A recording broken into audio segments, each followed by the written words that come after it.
안녕하세요. 말하지 않아도 괜찮은 시간 여백입니다. 왜 가까운 사람일수록 더 쉽게 상처를 주고받는 걸까요? 어떤 사람들은 친구나 동료와는 예의를 지키면서도 형제자매 앞에서는 거칠어집니다. 어떤 이들은 타인에게는 관대하지만 가족에게는 사소한 일에도 분노합니다. 멀리 있는 사람에게는 감사를 표현하면서도 가장 가까이 있던 사람에게는 섭섭함을 쌓아둡니다. 명절 때마다 만나야 한다는 의무감은 있지만 만나고 나면 더 피곤해지는 관계들이 있습니다. 어린 시절 함께 자란 형제자매가 이제는 연락조차 어색한 사이가 되기도 합니다. 이것은 개인의 성격 문제일까요?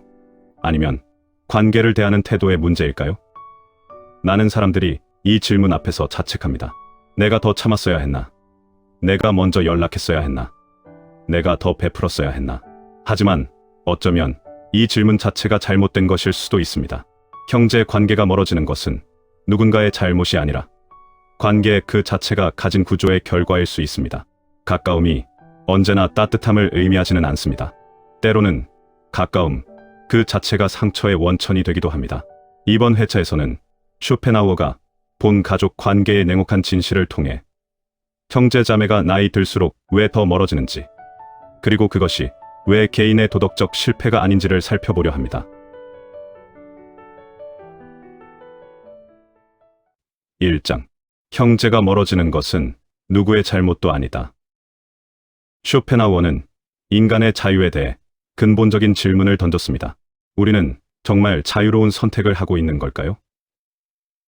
형제자매와의 관계에서도 마찬가지입니다. 우리는 형제니까 잘 지내야 한다고 생각하지만 실제로는 그렇게 원하지 않을 때가 많습니다. 문제는 우리가 원하는 것조차 우리 마음대로 할 수 없다는 데 있습니다. 형제 관계를 생각해 보겠습니다. 많은 사람들이 형제자매와 친하게 지내고 싶다고 말합니다. 하지만 실제로는 연락을 미루고 만남을 부담스러워하고 대화를 피합니다. 이것은 위선일까요? 아닙니다. 이것은 우리 안에 있는 두 가지 의지가 충돌하는 현상입니다. 하나는 형제니까 잘 지내야 한다는 당위의 의지이고, 다른 하나는 편하고 싶다, 상처받기 싫다는 실존의 의지입니다.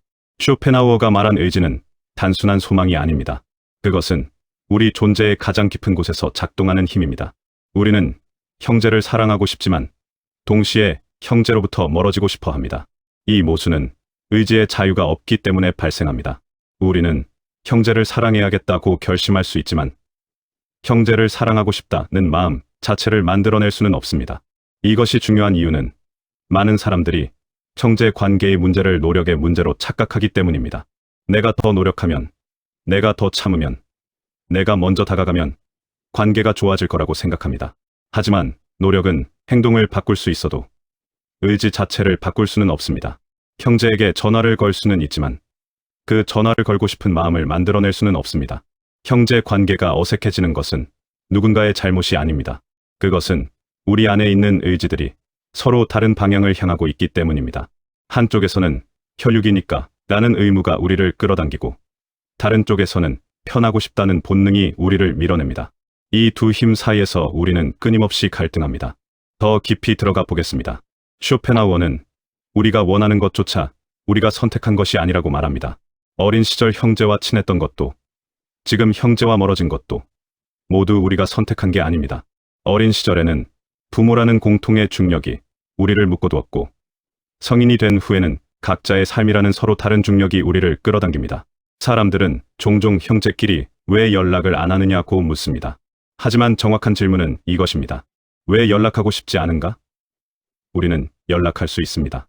전화기를 들 수 있고 문자를 보낼 수 있습니다. 하지만 그렇게 하고 싶지 않습니다. 이 하고 싶지 않음은 우리가 통제할 수 있는 영역이 아닙니다.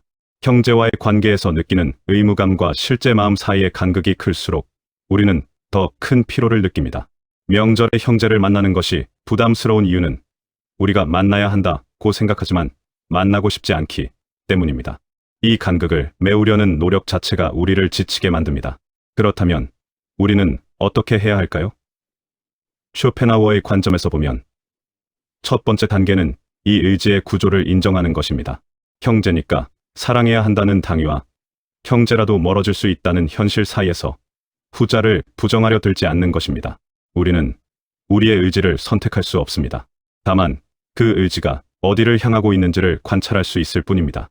형제 관계에서 느끼는 죄책감의 상당 부분은 우리가 통제할 수 없는 것을 통제하려는 데서 옵니다. 형제를 사랑하고 싶다는 마음을 억지로 만들려고 하면 그 시도 자체가 우리를 괴롭힙니다. 의지는 명령할 수 있는 것이 아니기 때문입니다. 형제가 멀어진다는 것은 두 사람의 의지가 서로 다른 방향을 향하게 되었다는 뜻입니다. 이것은 누군가의 잘못이 아닙니다. 그것은 의지의 본성입니다. 의지는 우리가 원한다고 해서 생기는 것도 원하지 않는다고 해서 사라지는 것도 아닙니다. 그것은 그저 작동할 뿐입니다. 2장. 형제 관계는 연민이 작동하지 않아야 건강하다. 쇼펜하우어는 도덕의 근원을 연민에서 찾았습니다. 하지만 여기서 중요한 것은 연민이 선택이 아니라 자연스럽게 일어나는 감정이라는 점입니다. 우리는 타인의 고통을 보고 자동으로 반응합니다. 문제는 가족, 특히 형제자매에게는 이 연민이 잘 작동하지 않는다는 것입니다. 길에서 넘어진 낯선 노인을 보면 우리는 자연스럽게 달려가 도와줍니다. 하지만 형제가 힘들어한다는 이야기를 들으면 복잡한 감정이 일어납니다. 도와줘야 하나? 내가 도와줄 여력이 있나? 도와줬다가 또 부담을 지게 되는 건 아닐까? 저번에는 나를 도와주지 않았는데. 이런 생각들이 연민을 가로막습니다. 왜 이런 일이 일어날까요?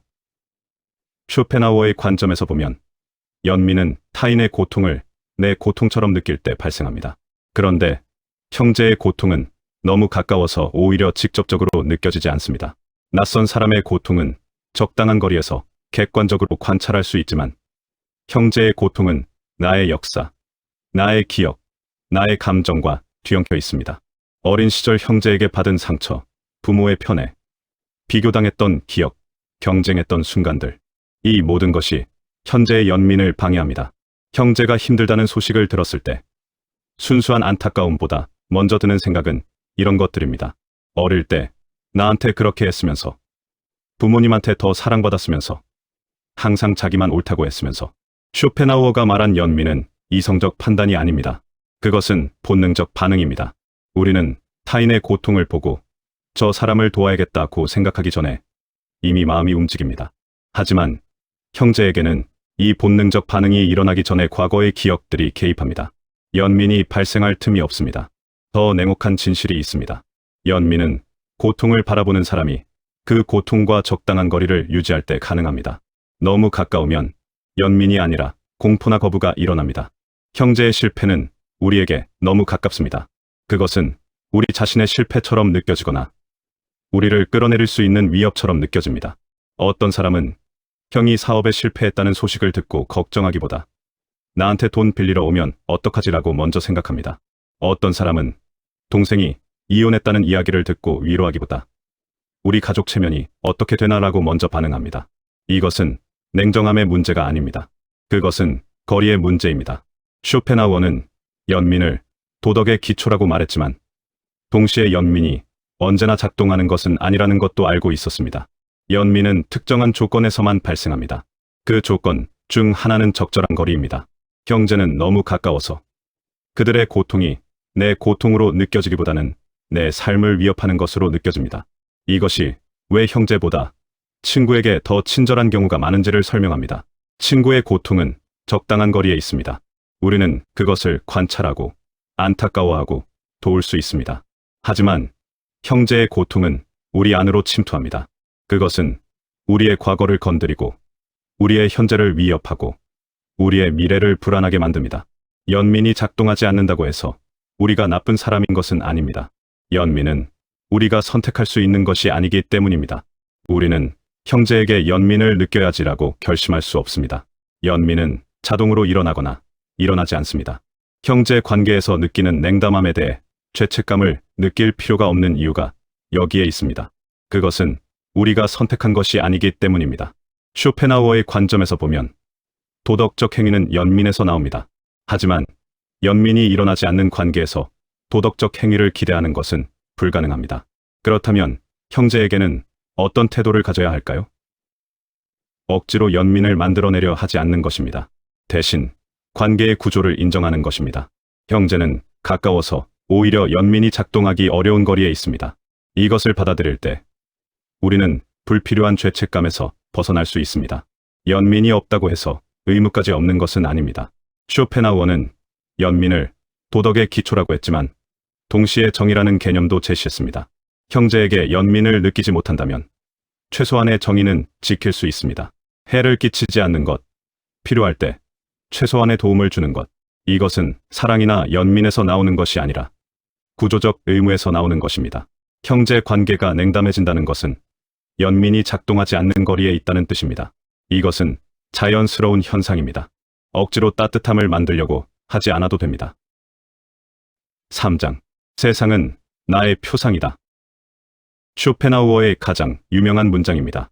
세상은 내가 경험하는 방식으로만 존재한다는 뜻입니다. 형제도 마찬가지입니다. 우리가 보는 형제는 실제 형제가 아니라 우리가 만들어낸 형제의 표상입니다. 이것이 형제 관계를 더욱 복잡하게 만듭니다. 형을 생각해 보겠습니다. 누군가에게 형은 언제나 나를 무시했던 사람입니다. 다른 누군가에게 형은 항상 나를 보호해준 사람입니다. 같은 형이지만 두 사람이 경험하는 형은 완전히 다릅니다. 쇼펜하우어의 관점에서 보면 둘 다 옳고 둘 다 틀렸습니다. 왜냐하면 형 자체는 존재하지 않고 각자가 경험한 형의 표상만 존재하기 때문입니다. 이것이 중요한 이유는 형제 간의 갈등 대부분이 서로 다른 표상 때문에 발생하기 때문입니다. 형은 나는 동생을 위해 많은 것을 희생했다고 생각합니다. 동생은 형은 나를 늘 무시했다고 생각합니다. 둘 다 거짓말을 하는 것이 아닙니다. 둘 다 자신의 표상 안에서는 진실을 말하고 있습니다.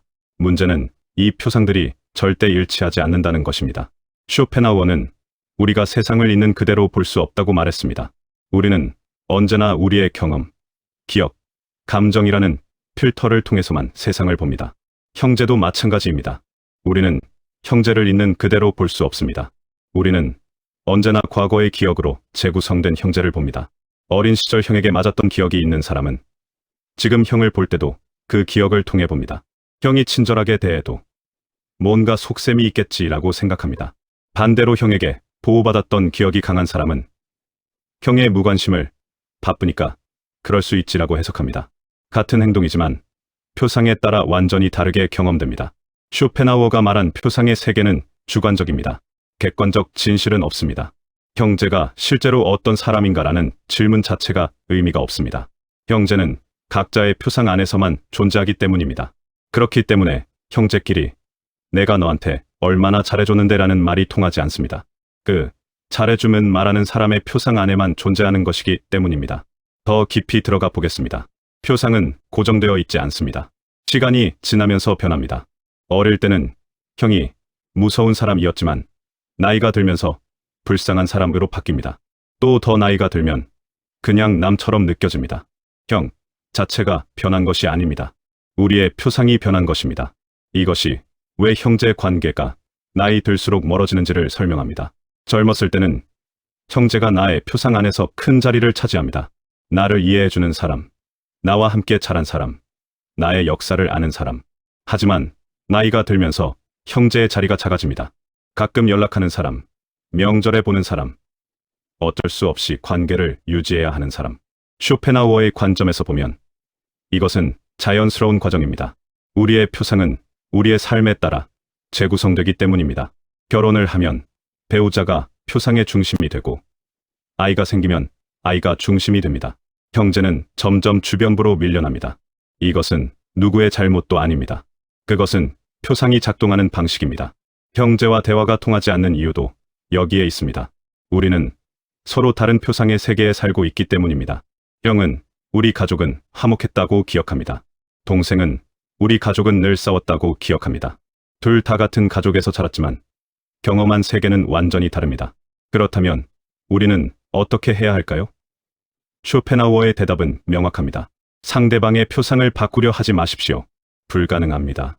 형제에게 내가 너한테 이렇게 했잖아 라고 아무리 설명해도 소용없습니다. 그 사람의 표상 안에서는 그런 일이 없었거나 다르게 기억되기 때문입니다. 대신 할 수 있는 것은 각자의 표상이 다르다는 것을 인정하는 것입니다. 형이 기억하는 과거와 내가 기억하는 과거가 다를 수 있습니다. 둘 다 거짓말이 아닙니다.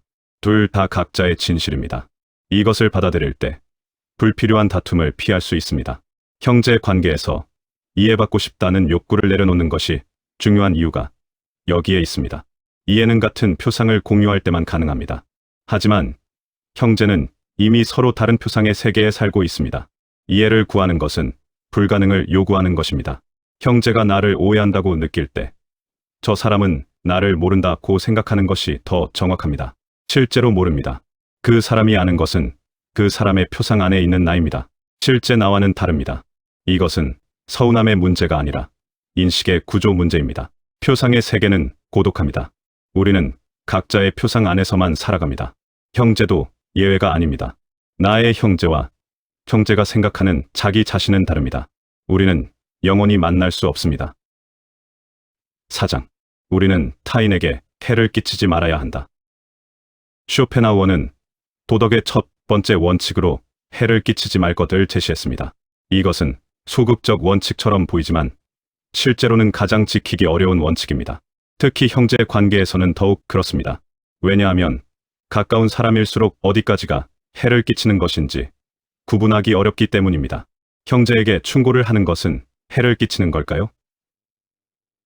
형제의 잘못을 지적하는 것은 해를 끼치는 걸까요? 형제의 부탁을 거절하는 것은 해를 끼치는 걸까요? 쇼펜하우어의 관점에서 보면 이 모든 질문에 대한 답은 상황에 따라 다르다입니다. 하지만 한 가지 분명한 것은 가까운 사람일수록 무심코 해를 끼치기 쉽다는 것입니다. 타인에게는 조심스럽게 말합니다. 이렇게 하는 게 어떨까요? 라고 제안하듯 말합니다. 하지만 형제에게는 단정적으로 말합니다. 그렇게 하면 안 되지. 라고 말합니다. 타인에게는 거절할 때 이유를 길게 설명합니다. 하지만 형제에게는 안 돼 라고만 말합니다. 왜일까요? 가까우니까 괜찮을 거라고 생각하기 때문입니다. 하지만 쇼펜하우어가 말한 해는 의도와 무관합니다. 선의로 한 말도 해가 될 수 있고 무심코 한 행동도 해가 될 수 있습니다. 형제에게 너를 위해서라고 말하지만 실제로는 형제에게 상처를 줍니다. 형제를 잘 알기 때문에 한 말이지만 바로 그 말이 형제를 멀어지게 만듭니다. 형제 관계에서 발생하는 해의 대부분은 거리 감각의 상실에서 옵니다. 우리는 형제가 가깝다고 생각하기 때문에 타인에게 하지 않을 말을 합니다. 형제가 나를 이해해 줄 것이라고 생각하기 때문에 설명 없이 행동합니다. 하지만 형제도 하나의 독립된 인격입니다. 가깝다고 해서 모든 것을 이해하거나 받아들이지 않습니다. 쇼펜하우어는 해를 끼치지 않는 것을 정의의 기초라고 봤습니다. 정의는 적극적으로 선을 베푸는 것이 아니라 소극적으로 악을 행하지 않는 것입니다. 형제 관계에서도 마찬가지입니다. 형제를 사랑하지 못하더라도 최소한 해를 끼치지 않을 수는 있습니다. 그렇다면 형제에게 해를 끼치지 않으려면 어떻게 해야 할까요? 첫 번째는 침묵입니다. 하고 싶은 말이 있어도 그것이 해가 될 가능성이 있다면 하지 않는 것입니다. 형제니까 솔직하게 말해야지라는 생각은 위험합니다. 솔직함은 때로 가장 큰 해가 됩니다. 두 번째는 거리입니다. 형제와 적당한 거리를 유지하는 것입니다. 너무 가까우면 서로 부딪히고 너무 멀면 관계가 끊어집니다. 적당한 거리는 서로 해를 끼치지 않을 만큼 떨어져 있으면서도 필요할 때 도움을 줄 수 있을 만큼 가까운 거리입니다. 세 번째는 기대를 낮추는 것입니다. 형제에게 많은 것을 기대하면 기대가 충족되지 않았을 때 실망하고 상처받습니다. 그 실망과 상처는 결국 형제에게 해를 끼치는 형태로 표출됩니다. 기대를 낮추면 실망도 줄어들고 해를 끼칠 가능성도 줄어듭니다. 쇼펜하우어의 윤리학은 하지 말아야 할 것에 집중합니다. 해야 할 것이 아니라 하지 말아야 할 것입니다. 형제 관계에서도 마찬가지입니다. 형제니까 이렇게 해야 한다고 생각하기보다 형제에게 이것만은 하지 말자고 생각하는 것이 더 현실적입니다. 하지 말아야 할 것들을 나열해 보겠습니다. 형제의 과거를 들춰내지 말 것, 형제를 다른 사람과 비교하지 말 것, 형제의 선택을 함부로 판단하지 말 것, 형제에게 빚을 지우지 말 것, 형제의 약점을 공격하지 말 것. 이것들은 모두 해를 끼치는 행위들입니다. 여기서 중요한 것은 이런 행위들을 하지 않는 것이 사랑이나 친밀감 때문이 아니라는 점입니다. 쇼펜하우어가 말한 정의는 감정과 무관합니다. 형제를 사랑하지 않더라도 해를 끼치지 않는 것은 지킬 수 있습니다. 이것이 최소한의 윤리입니다. 형제 관계가 냉담해졌다고 해서 해를 끼쳐도 된다는 뜻은 아닙니다. 오히려 냉담한 관계일수록 더 조심해야 합니다. 친밀하지 않기 때문에 작은 해도 큰 상처가 될 수 있습니다.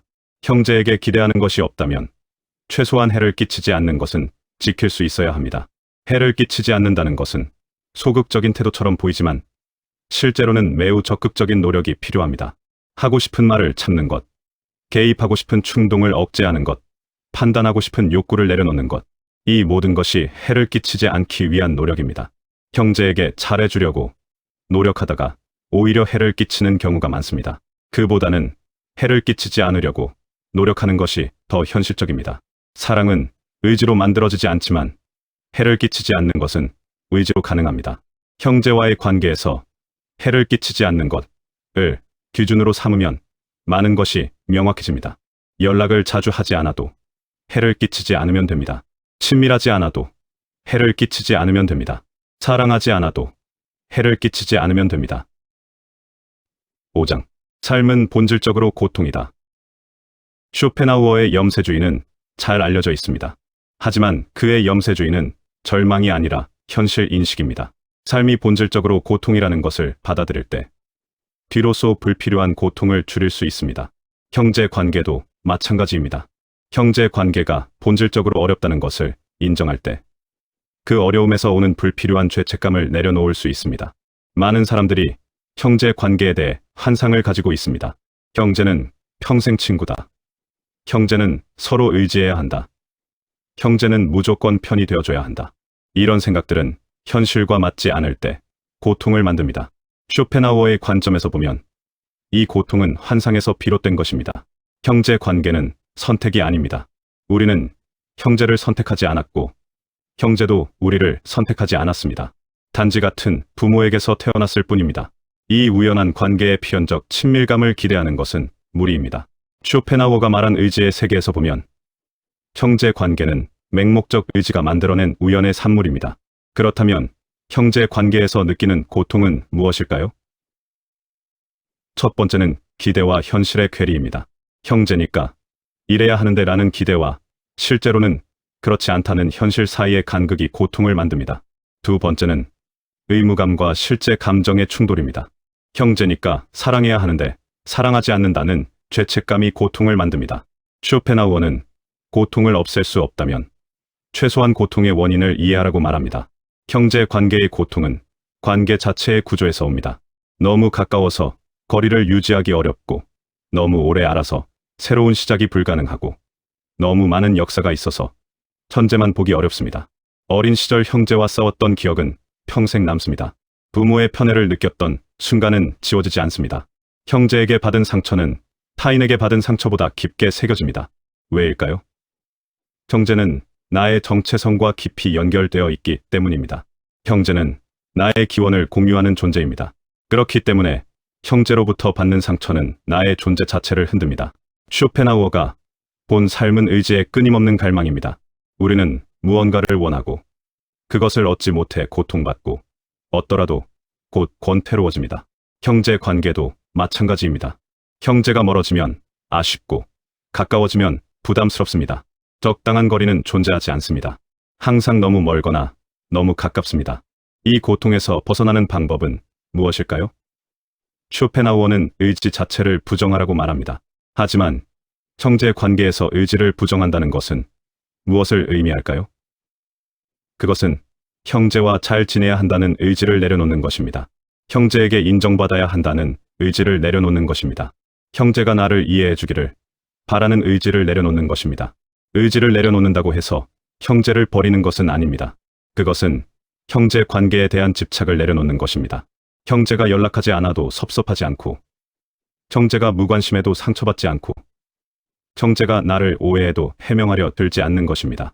쇼펜하우어의 철학은 냉정해 보이지만 실제로는 평화를 주는 철학입니다. 형제 관계가 본질적으로 어렵다는 것을 인정하면 관계가 어려울 때 자책하지 않게 됩니다. 내가 부족해서, 내가 노력하지 않아서라고 생각하지 않게 됩니다. 그냥 관계 자체가 어려운 것입니다. 나이가 들수록 형제가 멀어지는 것은 자연스러운 현상입니다. 젊었을 때는 부모라는 중심이 있어서 형제들이 그 주위를 맴돌았습니다. 하지만 부모가 늙고 각자의 가정이 생기면 각자가 자신만의 중심이 됩니다. 형제는 더 이상 같은 궤도를 보는 존재가 아닙니다. 이것을 슬퍼할 필요는 없습니다. 쇼펜하우어의 관점에서 보면 모든 집착은 고통의 원천입니다. 형제 관계에 집착하는 것도 고통을 만듭니다. 형제가 멀어지는 것을 받아들이면 그 고통에서 벗어날 수 있습니다. 형제와의 관계에서 평화를 찾으려면 먼저 형제 관계가 완벽할 수 없다는 것을 받아들여야 합니다.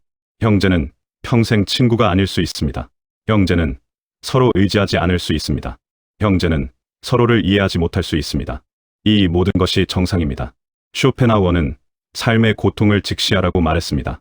형제 관계의 고통도 직시해야 합니다. 형제와 멀어지는 것이 아프다면 그 아픔을 인정하십시오. 하지만 그 아픔이 누군가의 잘못 때문이라고 생각하지 마십시오. 그것은 관계의 구조가 만드는 고통입니다. 형제 관계는 선택할 수 없었지만 그 관계를 어떻게 받아들일지는 선택할 수 있습니다.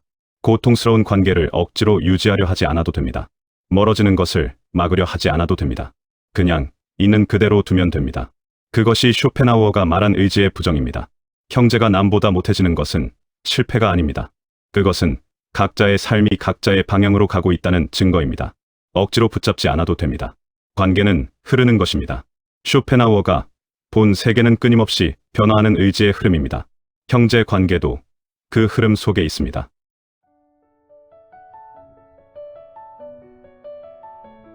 오늘은 여기까지입니다.